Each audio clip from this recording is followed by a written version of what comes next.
بسم اللہ الرحمن الرحیم۔ آج ہم حضور نبی اکرم صلی اللہ علیہ وسلم کی ایک نصیحت اور وصیت کا بیان کریں گے جو ہمارے اپنے لیے، ہمارے گھر والوں کے لیے اور خاص طور پہ ہماری اولادوں کے لیے، چونکہ اس میں حضور نے اولاد کا براہ راست نام لے کر بیان فرمایا کہ ان کی تربیت کے حوالے سے یہ بڑی اہم ہے۔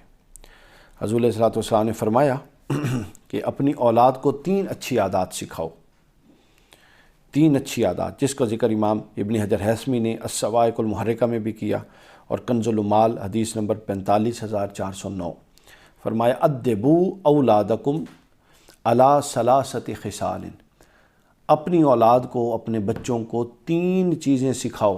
آپ اندازہ کر لیں، اب یہ میں نہیں کہہ رہا، کوئی دوسرا تیسرا نہیں کہہ رہا، اللہ کے رسول فرما رہے ہیں کہ اپنی اولاد کو 3 چیزیں سکھاؤ، یعنی حکم دے رہی ہیں۔ آپ خود اندازہ لگا لیں ان 3 چیزوں میں کیا حکمت ہوگی، اور ان 3 چیزوں میں جو ان کو پالے گا اس کا پھر کیا مقام و مرتبہ ہوگا۔ پہلی چیز فرمایا حب نبیکم، اپنے نبی کی محبت۔ چونکہ نبی کے ساتھ بندہ جڑے گا تو قرآن کے ساتھ جڑے گا۔ نبی کا جو پورا کا پورا وجود ہے وہ خیر پر مبنی ہے۔ شریعت کا ماخذ کیا ہے؟ قرآن جو نبی نے زبان سے بیان فرمایا، اور اس کے بعد حدیث میں جب آتے ہیں تو شریعت کے حدیث میں 3 قسمیں ماخذ ہیں: حدیث قولی، حدیث تقریری اور حدیث فعلی۔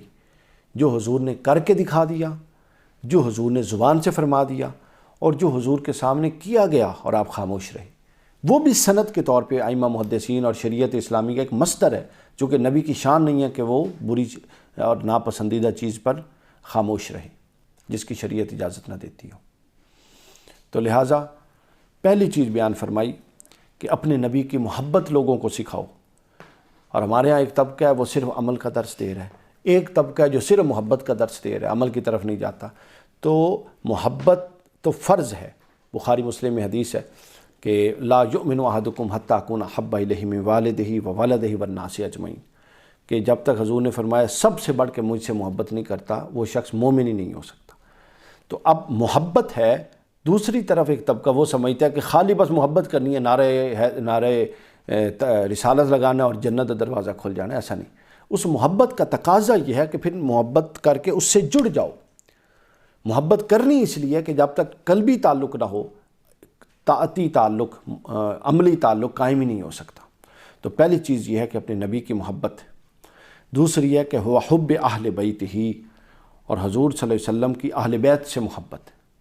اہل بیت دین کا کوئی حصہ نہیں ہے، وہ دین کی بنیاد ہیں، معیار ہے، حق و باطل کا معیار ہے۔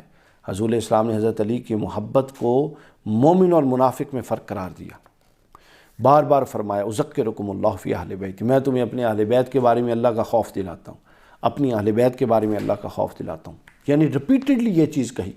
اب اللہ کا رسول اگر یہ فرما رہا ہے کہ میں تمہیں اپنی اہل بیت کے بارے میں اللہ کا خوف دلاتا ہوں، تو آپ اندازہ کر لیں ان کا مقام و مرتبہ کیا ہوگا۔ اور رسول اللہ نے فرما دیا کہ میں تمہیں 2 چیزیں چھوڑ کے جا رہا ہوں، ایک قرآن اور ایک اہل بیت، جو ان کو تھام کے رکھے گا گویا وہی کامیاب ہوگا۔ اور پھر حدیث پاک میں فرمایا اللہ سے محبت، مجھ سے محبت اس لیے کرو کہ میں اللہ کا نبی ہوں، اور میری اہل بیت سے محبت اس لیے کرو کہ وہ میری اہل بیت ہے۔ تو دوسری چیز فرمائی اہل بیت کی محبت، اور تیسری چیز فرمائی وقرات القرآن، اور اپنی اولاد کو جو تیسرا کام سکھاؤ وہ قرآن مجید کی تلاوت، یعنی قرآن سے جوڑو ان کو، باقی چیزوں کو چھڑواؤ، قرآن سے ان کا تعلق جوڑو تاکہ وہ فرقہ پرستی میں نہ پڑیں، تاکہ ان کا اللہ کے کلام کے ساتھ براہ راست تعلق ہو، تاکہ ان کے دل و دماغ میں وسعت آئے، تاکہ ان کے قلب و اذہان پر قرآن کے علوم اور معارف براہ راست وارد ہوں۔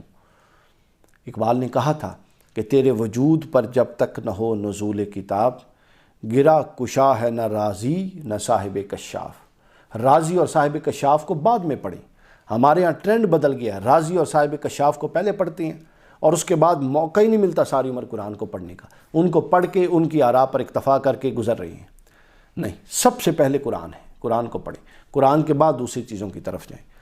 قرآن حق ہے، اس میں آگے سے پیچھے سے لیفٹ سے رائٹ سے کہیں باطل نہیں آ سکتا۔ لہٰذا 3 چیزیں فرمائیں۔ پہلی چیز یہ فرمائی کہ نبی کی محبت، دوسری نبی کے اہل بیت کی محبت، اور تیسری قرآن کی تلاوت، چونکہ تلاوت قرآن کا دروازہ کھولے گی۔ پھر قرآن کو تلاوت کے بعد سمجھنا، پھر اس پر عمل کرنا، پھر اس میں تدبر کرنا، قرآن دیا اس لیے گیا کہ پہلے اس کو پڑھا جائے، اور یہی حضور کے جو تھے نبوت کے جو فرائض نبوت ہے اس میں ہے کہ تلاوت کتاب، اس کے بعد علم کتاب، اس کے بعد تزکیہ نفس، اور اس کے بعد علم حکمت. یہ 4 چیزیں اس حدیث میں ان کو ایک اور انداز میں تین چیزوں کے پیرائی میں بیان کیا گیا. تو لہٰذا یہ 3 چیزیں اپنی اولاد کو سکھانا ہر ماں باپ کی ذمہ داری ہے، فرض ہے، اور یہ حکم رسول صلی اللہ علیہ وسلم ہے.